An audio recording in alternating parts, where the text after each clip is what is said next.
To his friend Maximus, 97. You are right.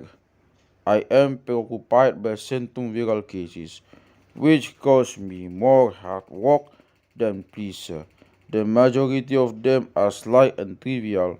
Only occasionally does one crop up, which notable from the fame of individuals or the importance of the business. And besides, there are few individuals with whom it is a pleasure to plead. The rest are presumptuous, largely unknown youths who have crossed over from schools to the coast to practice declamations.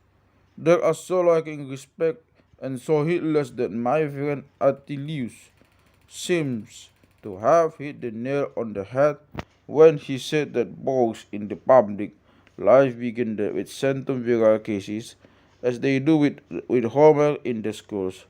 For in the courts as in the schools, what is most important has begun to be the first to be handled.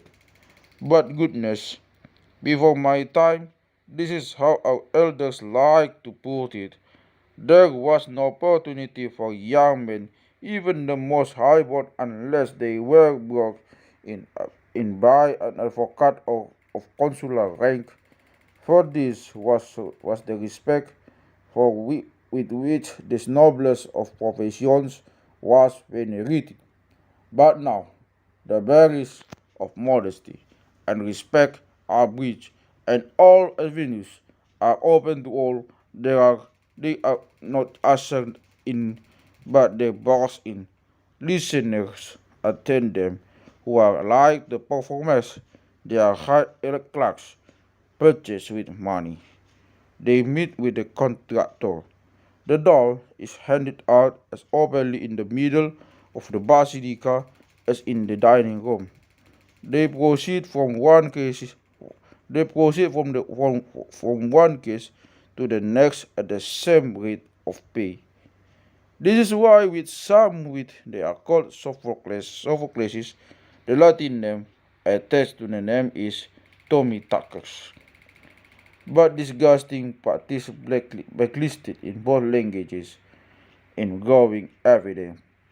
Yesterday, two of my announcers, they are of the same age as those who have recently put on a men's toga, were drawn in to swell the applause for 3 dinner each. That is how much it costs because that is how much it costs to become really eloquent. This rate of pay ensures that the benches, however numerous, are filled, that the whole cycle is assembled, and that unending shots are raised when the MC gives the signal. The signal is necessary because the audience does not understand or even listen, for most of them do not listen, but they applaud as loudly as any. If at any rate you pass through the basilica and you are keen to know how each advocate is performing, there is no need to mount the rostrum or even to lend an ear.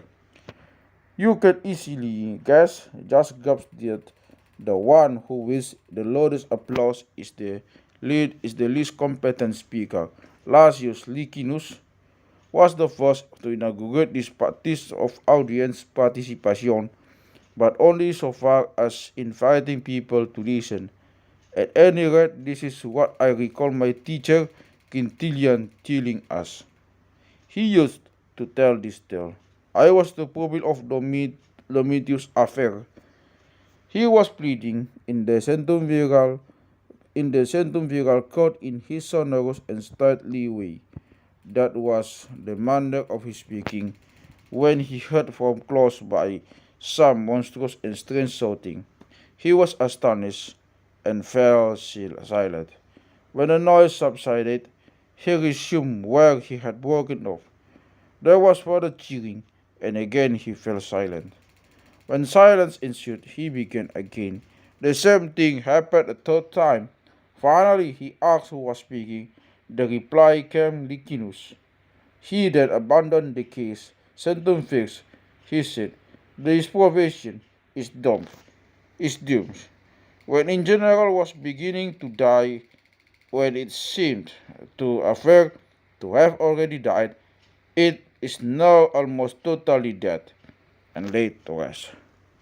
I am ashamed to recount the speeches and the affected accents in which they are delivered, together with the every minute cries with which they are greeted. The only thing missing from the chanting is the clapping, or rather nothing but cymbals and tambourines.